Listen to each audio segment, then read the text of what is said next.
Info menarik lur, iki lek duwe tembok rusak ra usah bingung. Iki tembok iki dibangun tahun 1965. Lah cukup dinggekne figura ngene lur.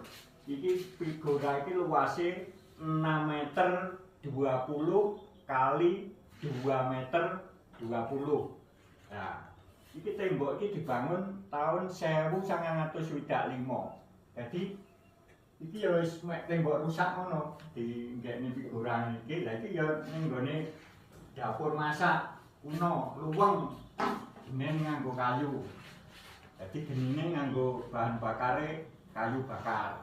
Nah, iki blek ketekan kayak ngene. Iki manggone ning gone dapur masak lho. Wes ngene iki. Kira-kira sak negara ana kaya enek tunggale ya ngene iki. Figura luasnya 6 meter kali 6 meter lebih kali 2 meter 20 ini. Kira-kira liyane iki napa ya jek enek ya sak negara. Kira-kira masuk para lur.